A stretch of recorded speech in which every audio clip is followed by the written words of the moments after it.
A continuación, la crisis económica.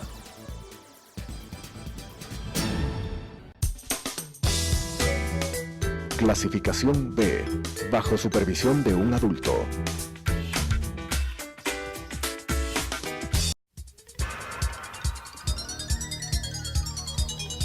Las opiniones vertidas en este espacio por la producción y dirección del programa son de exclusiva responsabilidad de sus autores y de quienes intervienen en ellos.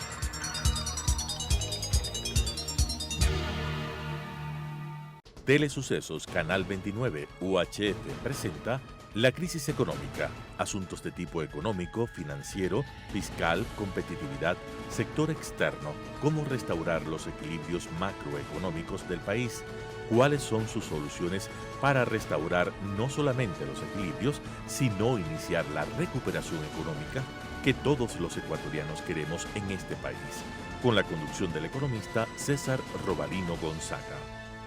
La crisis económica. Estimados amigos y amigas, gracias por estar con nosotros nuevamente en este programa denominado La crisis económica del Ecuador.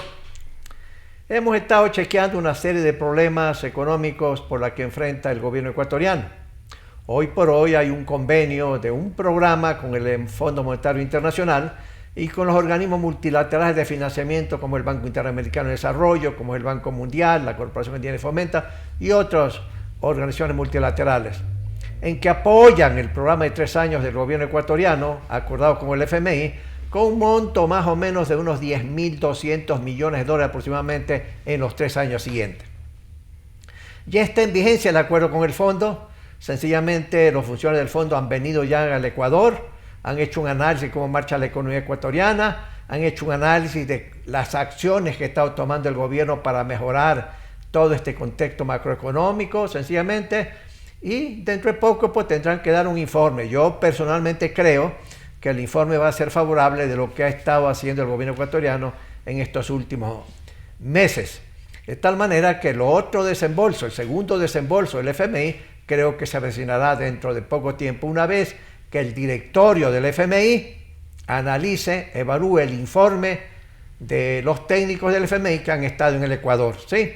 Y eso es muy positivo, no solamente para los agentes económicos nacionales, sino es positivo para los agentes internacionales, para los bancos de inversión internacionales, que verán con mucho agrado que el gobierno ecuatoriano comienza a cumplir poco a poco, sencillamente, no lo que el FMI le ha exigido, sino lo que el gobierno cree necesario llevar a cabo.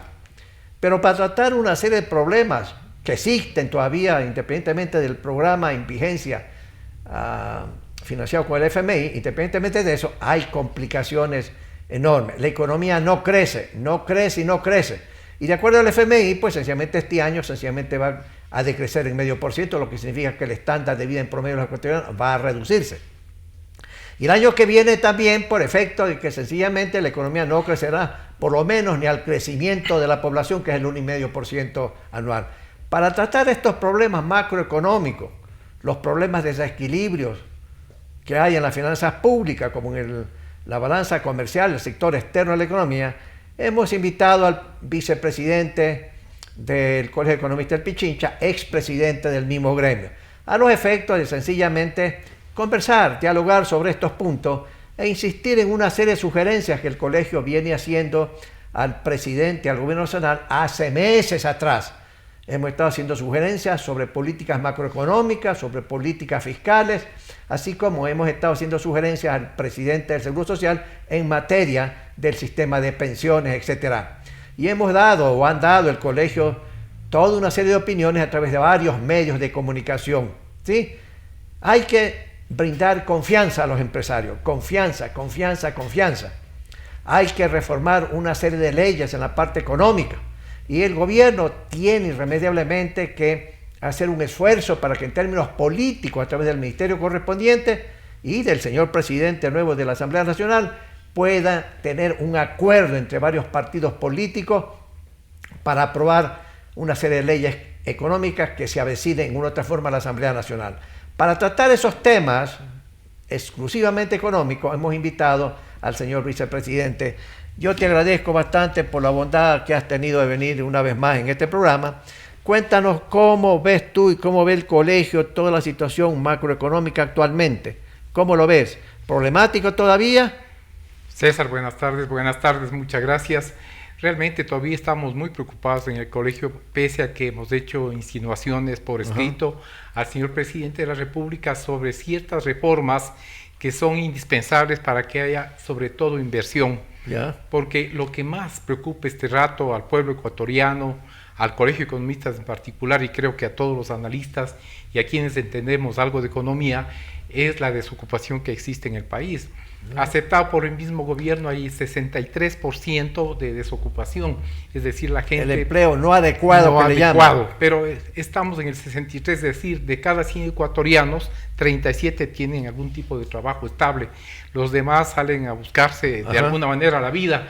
Y obviamente eso angustia al ecuatoriano, angustia a la familia, porque hoy en la mañana se estuvo en otro programa, las llamadas telefónicas eran de quejas de los padres de familia, que sus hijos ya están de profesionales, médicos, abogados, economistas. Y no encuentran trabajo. No encuentran trabajo y empiezan a desesperarse, ¿no? Y empiezan a haber problemas familiares porque los chicos salen sin rumbo, es decir, ya se hace un problema social para el país. Concuerdo con quienes hacen análisis económico en que el gobierno debe ya, de una vez por todas, dar las facilidades para la inversión. No hay inversión nacional, peor extranjera. Se ha aceptado el señor presidente de la República que ha habido 1.300 millones, mientras en el Perú hay 9.000 millones del año pasado y en Colombia 13.000 y pico de millones de inversión directa extranjera. Entonces ahí sí se ve que hay empleo, hay desarrollo económico, el PIB está creciendo. Acá, como tú manifestabas aquí, estamos para este año decreciendo el 0,5%, que preocupa, es decir, el Ecuador tiene serios problemas económicos y siendo Ecuador la familia ecuatoriana. Y obviamente lo que más debemos nosotros enfatizar es en dar las facilidades de inversión, haciendo las reformas correspondientes, sobre todo en lo laboral, en lo fiscal y dando seguridad jurídica. Todo el mundo, todos los ecuatorianos, los posibles inversionistas se quejan de que realmente no hay seguridades en el país, de todo tipo, sobre todo seguridad fiscal, seguridad financiera, y bueno, realmente no hay la legislación correspondiente que garantice la inversión en el país. A esto se suma pues el grado de migración que existe este rato en el Ecuador. Hay gran cantidad de personas, sobre todo venezolanos, que están ofreciendo, digamos, su mano de obra, muchas veces calificada a la tercera parte de lo que puede ganar un ecuatoriano.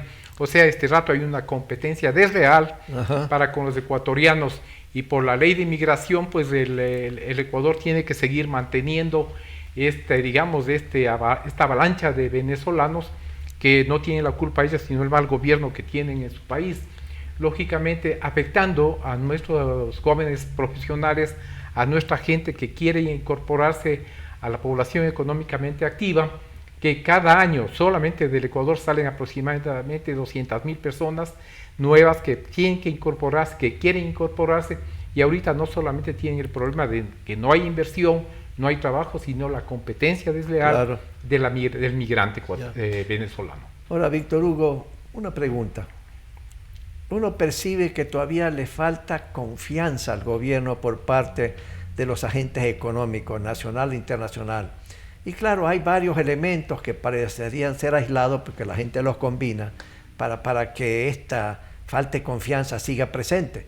Y mientras sigue presente eso, pues los empresarios no se mueven en general a hacer inversiones y tomar decisiones de riesgo. Por ejemplo, por ahí ya surge en forma pública la información de que la Asamblea Nacional aprobó en una ley que aprobó del adulto mayor y eliminó una serie de disposiciones legales anterior que tienen que ver con ciertas cuestiones de tributos, etcétera, etcétera, cuando eso no se había programado.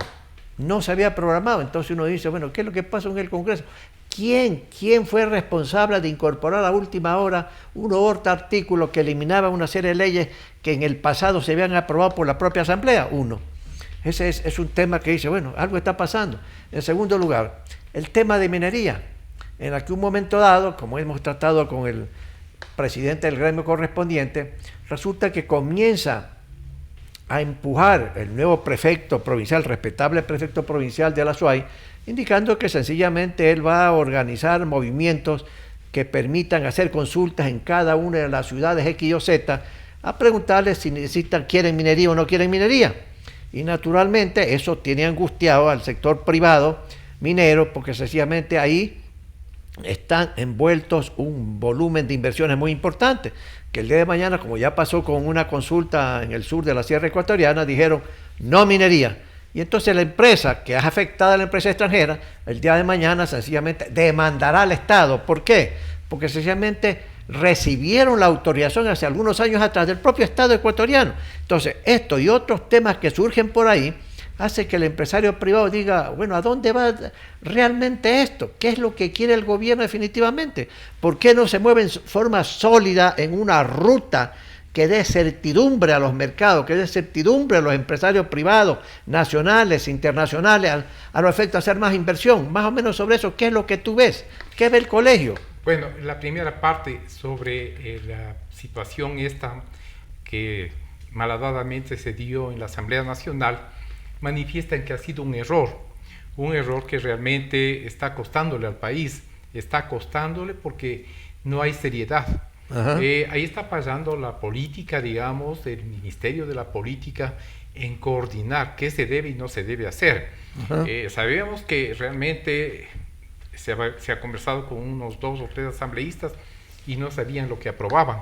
Es decir, tiene que haber más seriedad por parte de la Asamblea, tiene que haber más coherencia en lo que hacen, porque o el país se va quebrando más en pedazos o se compone con una buena legislación y ellos son los llamados. Es el primer poder del Estado. Es una vergüenza, le digo enfáticamente, que salgan los asambleístas a decir que ha sido un error o que realmente no entienden qué pasó. Entonces tendrán que arreglar eso porque no puede quedar así. Sobre la segunda parte, están mezclando la política con la inversión y eso es malo para el país. Salir a decir una persona que fue elegida de manera popular que realmente afecta a la minería es atentar, digamos, contra la inversión. ¿Por qué? Porque todos los países latinoamericanos están explotando todo lo que es minería y el Ecuador es una excepción. Y bueno, no solamente sabemos, sino que se conoce a ciencia cierta de que empresas multinacionales han hecho inversiones bastante significativas y ahí viene el riesgo, no solamente el riesgo país en la parte financiera, sino el riesgo país en inversión. La inversión se paraliza totalmente porque no hay las seguridades que puede darse para que un prefecto diga voy a hacer. ¿Es función del prefecto eso? No es función. Todos sabemos que no puede meterse en eso, sin embargo lo está haciendo. Alguien tiene que decir, por favor, actuemos con seriedad. El hombre se cree presidenciable, se cree que va a incursionar más en política, pero tiene que ser razonable en sus apreciaciones y en sus recomendaciones para con el pueblo. Porque el pueblo dice, si el prefecto nos está diciendo que es mala la minería, ¿por qué va a afectar? Hay sitios que geológicamente están estudiados y pueden ser explotados de la misma que explota Chile, explota Perú, explota Bolivia. ¿Por qué el Ecuador tiene que ser la excepción? Entonces nos vemos agobiados en falta de empleo, en falta de inversión, en situaciones delicadas que realmente el informe del presidente de la República, por más buena voluntad que tiene, dejó grandes falencias y grandes vacíos. ¿No? Ahora, fíjate, Víctor Hugo, tú y el Colegio de Economistas han estado pues en varios documentos por escrito sugiriendo una serie de temas de política económica al gobierno nacional. Y naturalmente se ha sugerido, porque no hay alternativa, que hacer ajustes macroeconómicos que tienen un costo y ese costo hay que saberlo distribuir entre los diferentes grupos sociales, pero ese costo hay que pagarlo como una etapa previa para crear las condiciones para el crecimiento de la economía, para que haya más prosperidad, más empleo, etcétera, etcétera, etcétera. Hay alguna gente, hay algunas personas, no importa si están en una u otra ideología, etcétera, pero hay una serie de personas que dicen, señores, olvídense de las reformas laborales, de la reforma tributaria, de la reforma al sistema de planificación y finanzas públicas, olvídense de todo esto. Lo que tienen que hacer es recuperar la plata que se robaron los altos funcionarios del gobierno anterior, que la Comisión Anticorrupción ha hecho una estimación de unos 35.000 millones de dólares más o menos en los 10 años del gobierno anterior. Otras personas creen que 70.000 millones de dólares. Lo uno o lo otro, Víctor Hugo, es una cantidad enorme de plata, pues no, que uno de repente dice, bueno, ¿qué significa 35.000 millones? ¿No? Pero bueno, entonces dicen, mi amigo, no haga nada, no haga nada. ¿Dónde está la plata? Pues bien, traiga la plata de afuera, recupera la plata de todos los altos funcionarios del gobierno anterior que se robaron la plata. Se robaron y se robaron. Así que traigan esa plata en una u otra forma y de esa manera financia usted 10.000 cosas y usted no esté preocupándose de crear más impuestos, de eliminar el impuesto a la ley de divisas, etcétera, etcétera, etcétera. No haga. Traiga esa plata que está fuera de los pícaros A, B, C del gobierno anterior. Primera cosa. Segundo, dice otros líderes sindicales muy respetables, dicen, ¿para qué están pensando en una serie de reformas laborales, etcétera? Nosotros, dice, como dirigente, hemos dicho al gobierno, díganle a los ecuatorianos, a los empresarios que tienen plata afuera, que traigan la plata afuera y que la invierten acá. Yo personalmente creo que son observaciones no adecuadas, no razonables. En el primer caso, sobre traer la plata a los 35.000 o 70.000 millones, cualquiera que este sea, ¿no? Y la Comisión Anticorrupción, que en este momento es coordinado por un colega nuestro, Jorge, ¿no? Jorge, sencillamente está haciendo un esfuerzo con todos ellos en forma enorme. Pero esto es una complejidad enorme. ¿Usted cree que es realista, Víctor Hugo?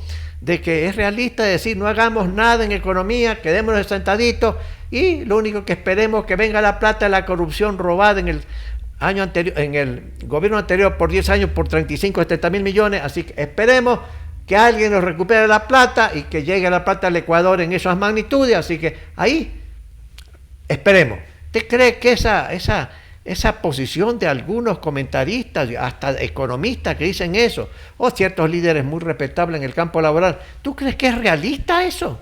Bueno, realmente es, digamos, muy difícil, César, porque hasta hoy lo único que se ha recuperado son 13 millones de dólares. Que todavía no entran a la caja fiscal. Todavía no ingresan Ese a es la caja del señor empresario Tommy, algo así. Sí, realmente no se ha podido hacer porque es muy difícil.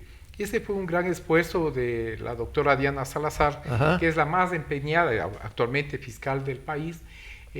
Realmente no se puede porque ¿quién hace estas cosas? ¿Quién robó este dinero? ¿Quién se llevó el dinero de una o de otra manera? Lo hacen con mucha sabiduría, no dejan de ser un nombre y pasan a ser un membrete, pasan a ser muchas veces un número.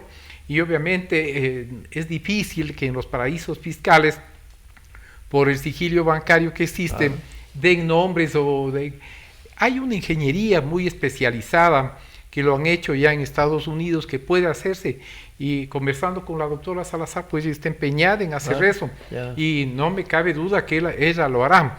Pero lo difícil es que retornen esos dineros, ¿no? Tomará tiempo. Pero y eso, Víctor Hugo, perdón que te interrumpa, es un campo especializado.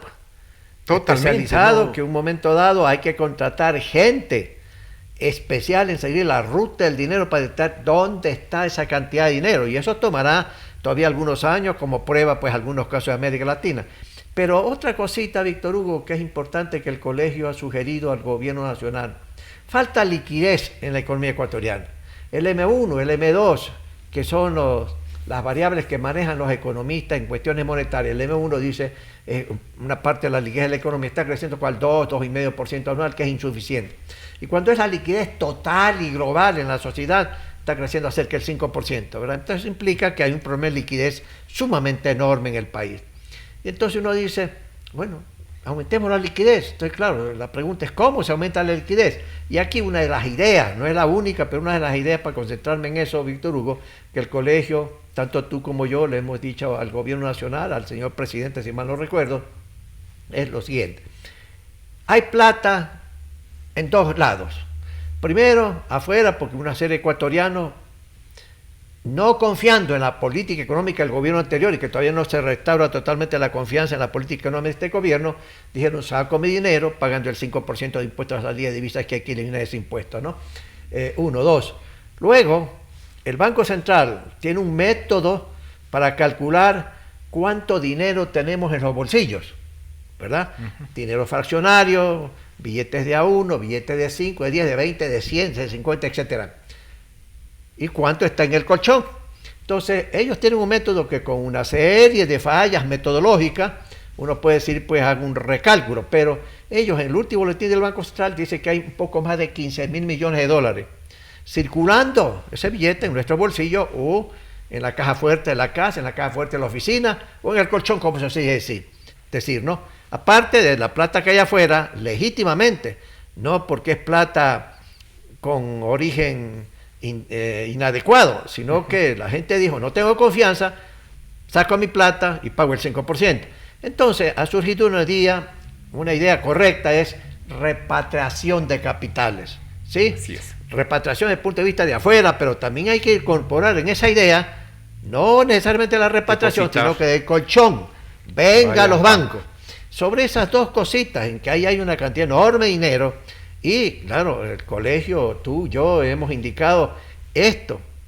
Hay que crear una ley para estimular a la gente y dejarlo libre pues, de una serie de cosas, porque sencillamente si es que tú no le ofreces, Víctor Hugo, a las personas naturales que sacaron la plata de afuera, o está en el colchón, oye, ven, trae la plata de afuera, o saca la plata del colchón y pone en los bancos, ¿qué pasa contigo, ecuatoriano, etcétera?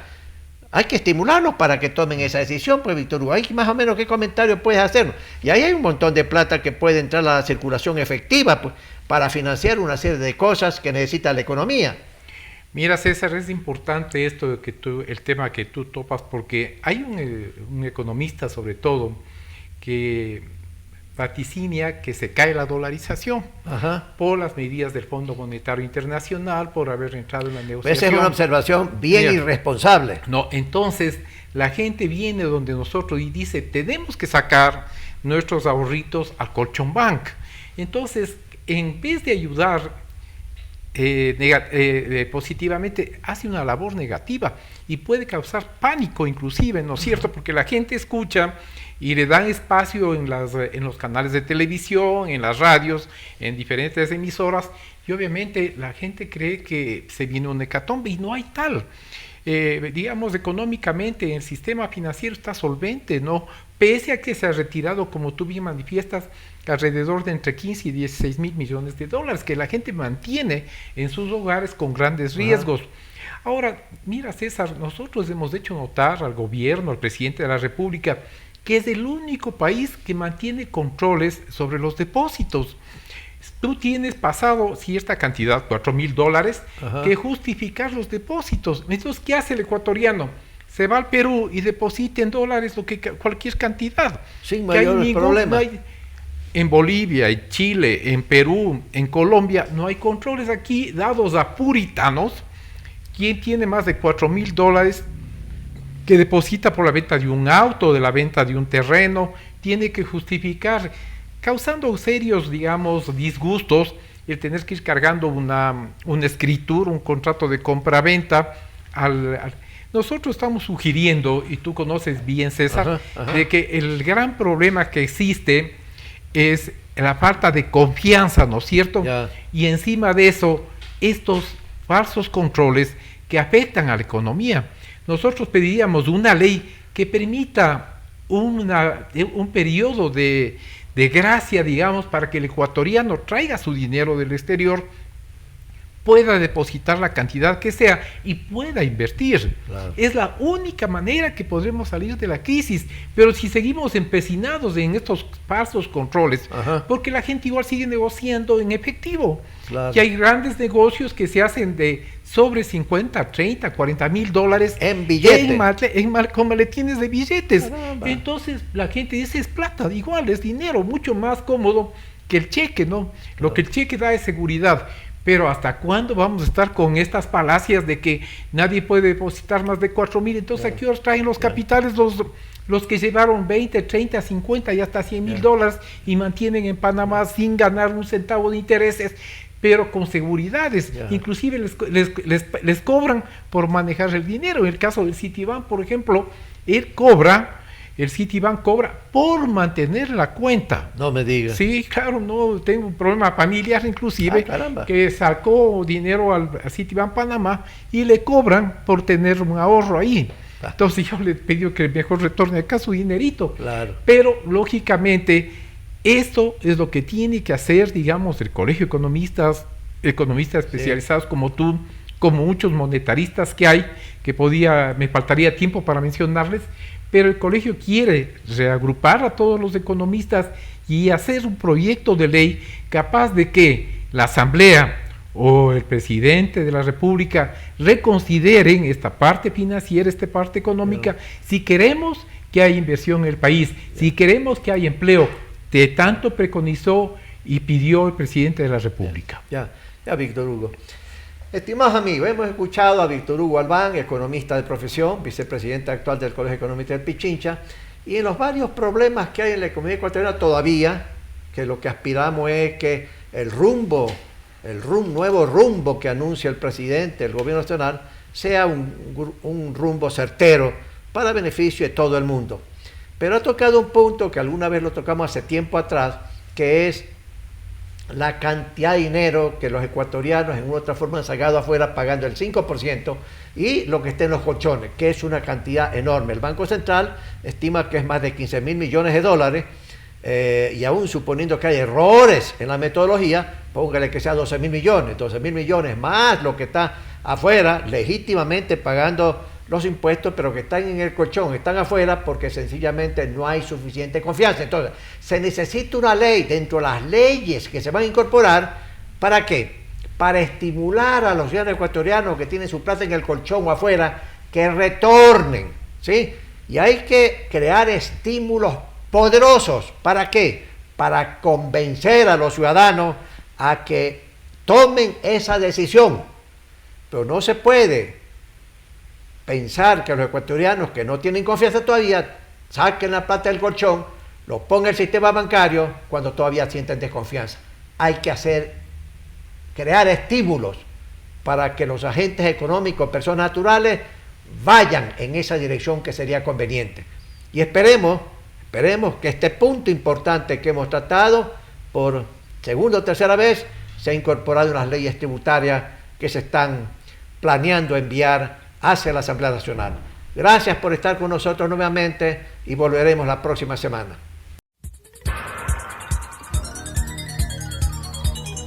Las opiniones vertidas en este espacio por la producción y dirección del programa son de exclusiva responsabilidad de sus autores y de quienes intervienen en ellos.